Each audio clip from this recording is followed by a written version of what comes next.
जय हिंद मित्रों, स्वागत करते हैं आप सभी का ब्रेक टाइम क्लास में। जैसे कि आप सभी को पता है कि 2026 वाला एडुटेरिया का तथ्य संग्रह आ चुका है। 2026 वाला पांचवा संस्करण है और यहाँ पर हमने पिछली वीडियो में अगर हमने बात किया है तो आपके बिहार का सामान्य परिचय के बारे में बात कर चुके हैं और यहाँ पर हम भारत का इतिहास में हम प्राचीन इतिहास एंशिएंट हिस्ट्री की बात कर चुके हैं।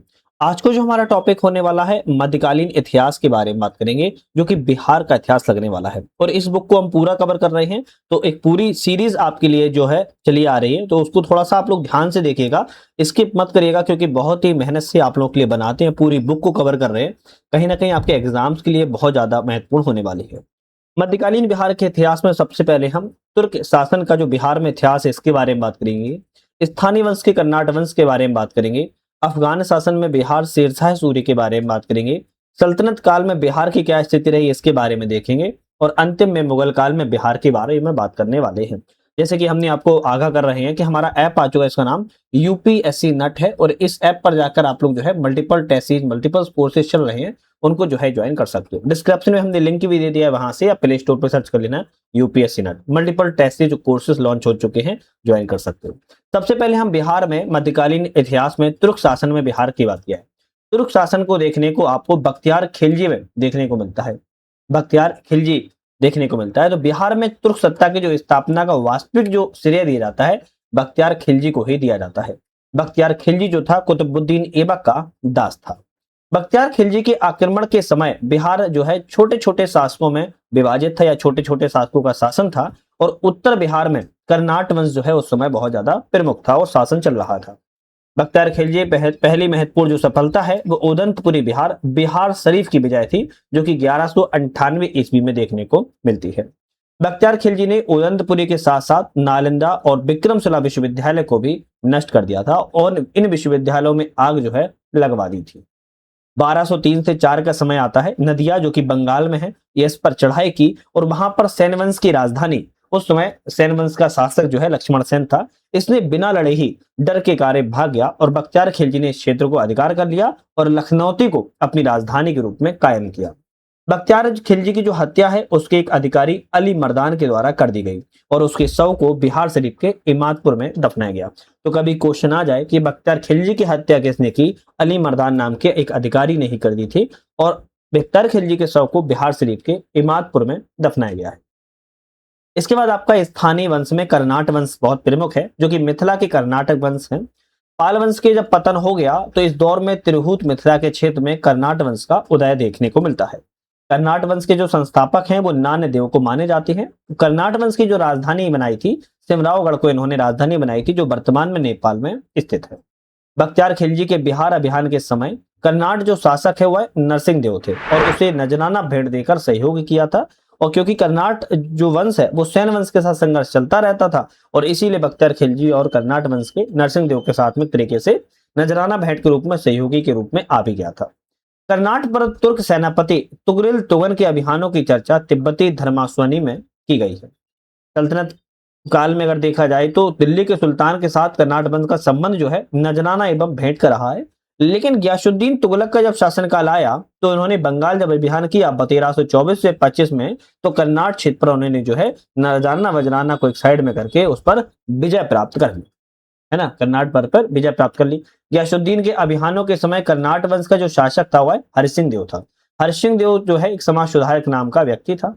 हरिसिंह इस वंश का अंतिम शासक माना जाता है क्योंकि उसके समय पंजी प्रबंधन का विकास जो है हुआ था। मैथिली भाषा का जो विकास है वो कर्नाट राजवंश के दौरान ही किया गया था। अब कर्नाट वंश के बाद सल्तनत काल में बिहार की अगर स्थिति की बात की जाए तो दिल्ली के सुल्तान और बंगाल के शासकों बीच में आपको सभी को पता है, पढ़ा होगा कि निरंतर संघर्ष जो है चलता रहा और बिहार लंबे समय तक युद्ध का अखाड़ा बना रहा। अब इल्तुतमिश जो थे वो दिल्ली सल्तनत के प्रथम सुल्तान थे, जिन्होंने बिहार पर अभियान भी किया और 1225 में बंगाल एवं बिहार पर अधिकार कर लिया। परंतु यह अधिकार उत्तराधिकारी के समय जो है खत्म हो गया, क्योंकि बंगाल की स्थिति भी दिल्ली से दूर ही थी। तो जैसे ही सत्ता या तो कमजोर होती थी या दल बदल होता था, तुरंत बंगाल और बिहार स्वतंत्र स्थापित हो जाते थे। इल्तुतमिश में बिहार में प्रथम सूबेदार के रूप में मलिक जानी की जो है नियुक्ति की थी और तुगलक काल में बिहार पर सुल्तानों का वास्तविक नियंत्रण हुआ। तुगलक काल जब आया तो वास्तविक नियंत्रण बिहार पर हो गया था। 1324-25 में गयासुद्दीन तुगलक ने करनाट क्षेत्र पर जब विजय प्राप्त कर ली और फिरोज शाह तुगलक भी अपने बंगाल अभियान के समय बिहार आया था, पटना और गया से उसके अभिलेख भी प्राप्त होते हैं। राजगीर के जैन मंदिरों के अभिलेखों में उसे अनुदान देने के प्रमाण भी मिले हुए हैं। तुगलक काल में बिहार की राजधानी की बात की जाए तो बिहार शरीफ थी और उस काल में बिहार शरीफ का एक नगर बौद्ध धर्म का प्रमुख केंद्र के रूप में जुड़ा हुआ था। तुगलक काल में बिहार के प्रशासकों में सबसे महत्वपूर्ण जो नाम आता है वो मलिक इब्राहिम का आता है, जो कि मलिक बयां कहलाते थे और इनका मकबरा बिहार शरीफ में पहाड़ी पर स्थित है। 13वीं शताब्दी के मध्य में मिनहाज ए सिराज की रचना तबकात नासरी में बिहार का जो उल्लेख है वह मिलता है। तो कभी क्वेश्चन आ जाए कि 13वीं शताब्दी में किसकी रचना में बिहार का उल्लेख मिलता है, मिनहाज ए सिराज की रचना तबकात नासरी में मिलता है। अब आपका अफगान शासन की बिहार की बात की जाए तो सिकंदर लोदी का शासनकाल आया 1495 से 96 में। यहाँ पर दरिया खान नुआनी को बिहार का जो है प्रशासक या राज्यपाल नियुक्त सिकंदर लोदी के द्वारा कर दिया गया। इब्राहिम लोदी की मृत्यु के बाद दरिया खान नुहानी का जो पुत्र था बहार खान नुहानी, इन्होंने स्वतंत्र सत्ता की घोषणा कर दी और दूसरी ओर अफगान शासक महमूद लोदी बाबर से बचने के लिए बिहार तक आ गया। बाबर का जब आया 1529 में तो घाघरा के युद्ध में बिहार के इन अफगानों को पराजित कर दिया और घाघरा युद्ध के बाद बिहार में शेरशाह के नेतृत्व में पुनः अफगानों का जो उदय है वो हो गया। अब जब शेरशाह सूरी का जब उदय हो गया तो शेरशाह सूरी के जन्म 1498 में हुआ। इसका पिता का नाम हसन खां था जो सासाराम के जागीरदार थे। शेरशाह के बचपन नाम का नाम फरीद खां था, लेकिन याद रखेगा दरिया खां का जो पुत्र बहार खान लुहानी था, इन्होंने फरीद खान को शेर खां की उपाधि जो है दी थी। तो कभी आ जाए कि फरीद खां को शेर खां की उपाधि किसने दी, बहार खान लुहानी के द्वारा दी गई थी। इसके साथ ही शेर खां ने चुनार के पतन के बाद ताज खां की विधवा लाड़ मलिका से विवाह कर लिया, उनार चुनार क्षेत्र पर अधीन कर लिया। उसके बाद मोहम्मद शाह की विधवा दूदू बेगम से भी इन्होंने विवाह कर लिया और इस विवाह के माध्यम से शेर खां के द्वारा राज्य विस्तार जो है किया गया। लेकिन शेर खां ने यहां तक नहीं रुकता है। शेर खां 1534 ईस्वी में सूरजगढ़ की लड़ाई में बंगाल के शासक महमूद शाह के सेनापति इब्राहिम खां को पराजित करके उस क्षेत्र पर भी अधिकार जो है कर लेता है। याद रखना है शेर खां ने हुमायूं को एक प्रस्ताव भेजा था, यदि उसे बंगाल पर अधिकार कर लिया देने दिया जाए तो वह बिहार को समर्पित कर देगा और 10 लाख रुपए का दीनार वार्षिक रूप से देगा। लेकिन हुमायूं कहाँ मानने वाले थे, नहीं मानने वाले थे। तो 1539 में चौसा का युद्ध हुआ। हुमायूं को पराजित करके शेरशाह की उपाधि जो है शेरशाह सूरी ने या शेर खां ने जो है धारण कर ली। अंतिम रूप से 1540 में कन्नौज जो बिलग्राम युद्ध के नाम से जाना जाता है, हुमायूं को लास्ट रूप से पराजित किया और दिल्ली में सूरवंश की स्थापना जो है शेरशाह सूरी ने कर दी। यहां से हुमायूं जो है भाई साहब भाग गए थे, पलायन कर गए थे। 1541 का समय आता है। शेरशाह ने पटना दुर्ग को बनवाया, पटना के किले को बनवाया और इस नगर को बिहार की राजधानी के रूप में बनाया। इसका वर्णन अब्दुल्ला के तारीख दाऊदी में भी मिलता है। फिर उसके बाद शेरशाह ने 1543 में रायसीना, 1544 में मारवाड़ पर विजय प्राप्त की। लेकिन 1545 ईस्वी में कालिंजर एक अभियान कर रहा था। उस समय गोला फटने से वह बहुत बुरी तरह घायल हो गया और उसकी मृत्यु जो है हो गई।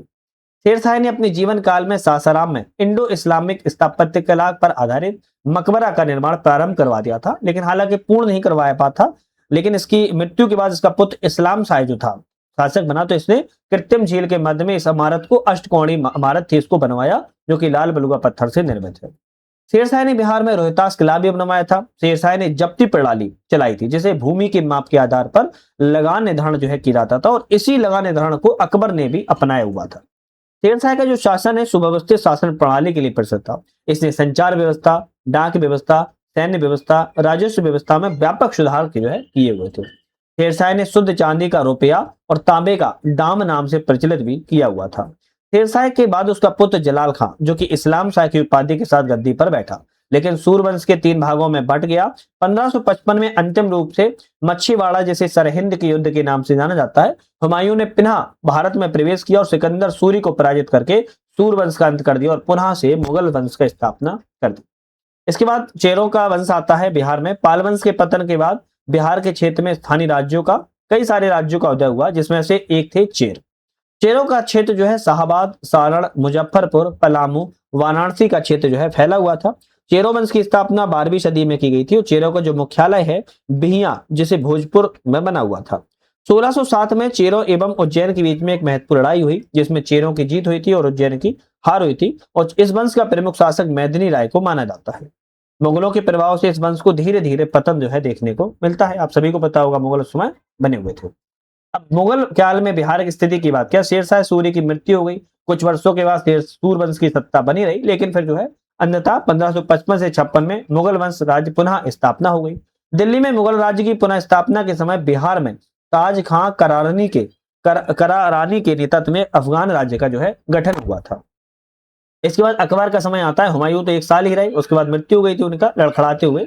अकबर का समय आया तो बिहार में ताज खां करारानी ने अकबर के प्रति सम्मान की नीति को अपनाया, लेकिन उसके पुत्र दाऊद खां करारानी था, उसने विरोध किया अकबर का, और अकबर ने दाऊद खां करारानी को दंडित करने के लिए स्वयं आक्रमण कर दिया और 1576 में पटना को जीत लिया और दाऊद खां पटना छोड़कर भागना पड़ा।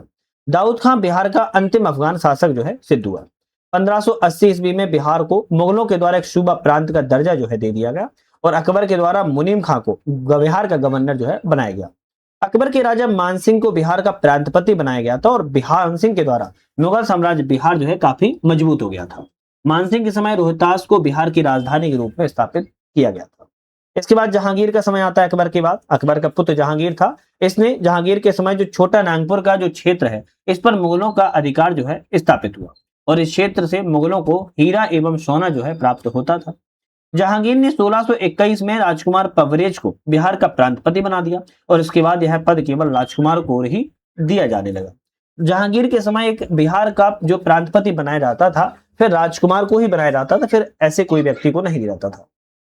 इसके बाद औरंगजेब का समय आता है तो औरंगजेब ने अपने प्रिय पुत्र को राजकुमार अजीम को 1702 में बिहार का प्रांतपति सूबेदार के रूप में जो है नियुक्त कर दिया और अजीम ने पटना का नाम बदलकर अजीमाबाद जो है कर दिया। तो उत्तर मुगल काल में शासक फर्रुखसियर जो आए थे, इन्होंने 1713 में पटना में एक औपचारिक राज्याभिषेक कराया और यह राज्याभिषेक कराने वाला पहला मुगल सम्राट था जिसने बिहार में कराया था।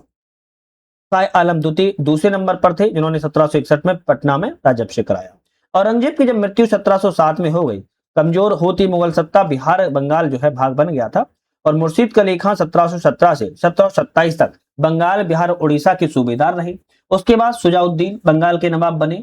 सुजाउद्दीन ने 1733 में बिहार को बंगाल में मिला लिया और 1733 ईस्वी में अलीवर्दी खां को बिहार का उप सूबेदार के रूप में नियुक्त कर दिया।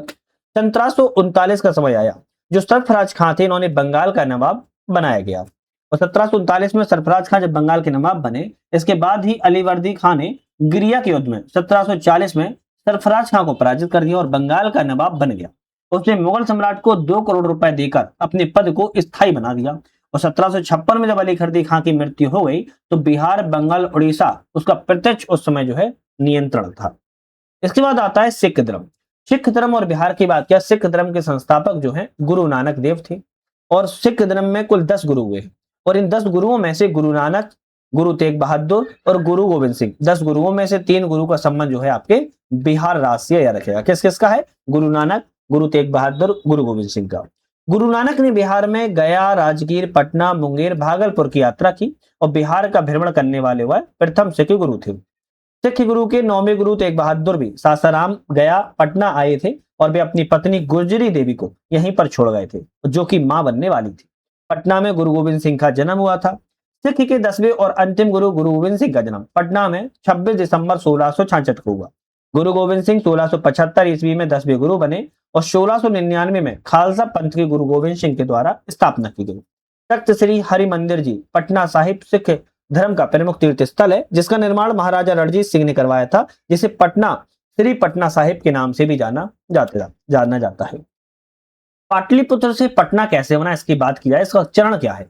तो 5वीं शताब्दी में पाटलिपुत्र नगर का विकास एक सैनिक शिविर के रूप में हुआ और जो कि बज्जियों से सुरक्षा और अजातशत्रु के द्वारा किया गया था। हालांकि उदयन ने पाटलिपुत्र को अपना नगर को पहली राजधानी घोषित किया था।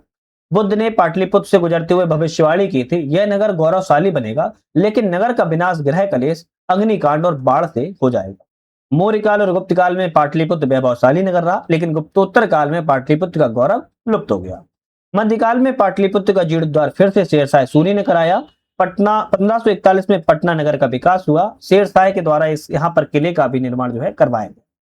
मुगल काल के दौरान 18वीं सदी में शहजादा अजीम, जो औरंगजेब का पुत्र था, इसने नव निर्माण अजीबाबाद के रूप में इसका स्थापित किया। लेकिन दिल्ली के पतन के काल में पटना उत्तर भारत का सबसे महत्वपूर्ण नगर बनकर उभरा। ब्रिटिश शासन के दौरान पृथक बिहार राज्य के गठन के बाद 1912 में पटना पुनः विस्तार हुआ। पटना के वास्तुकार जो है जोसेफ फेरिस मुनिंग्स थे, जो कि न्यूजीलैंड के निवासी थे। इस क्रम में पटना में राजभवन, सचिवालय, उच्च न्यायालय, विधानमंडल का गठन किया गया या निर्माण किया गया। 1912 से वर्तमान तक पटना जो है बिहार की प्रशासनिक राजधानी के रूप में जाना जाता है। तो यहाँ पर अभी हमने मध्यकालीन इतिहास की बात की। अब मध्यकालीन इतिहास का चैप्टर बिहार के लिहाज से बहुत छोटा है, तो जितना इस बुक में था उतना हमने कंप्लीट किया है। तो हमने यहाँ पर अभी तक सामान्य परिचय की बात कर चुकी है, याद रखिएगा। बिहार की बात करें, बिहार का सामान्य परिचय लगा चुके हैं, बिहार का प्राचीन इतिहास कंप्लीट कर चुके हैं, और बिहार का हम मध्यकालीन इतिहास भी कंप्लीट कर चुके हैं। अब जो हमारा नेक्स्ट वीडियो आएगी, आधुनिक बिहार का इतिहास के बारे में बात करेंगे, और ये वीडियो कम से कम आधुनिक इतिहास की कम से कम 2 घंटे की आने वाली है। कम से कम 2 घंटे की होगी, बड़ा चैप्टर है, कम से कम 2 घंटा इसमें लगेगा, हो सकता है और भी ज्यादा समय लगे।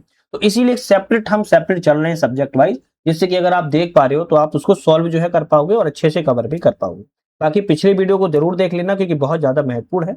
इसी तरह नेक्स्ट वीडियो में मुलाकात करेंगे। आज के लिए धन्यवाद।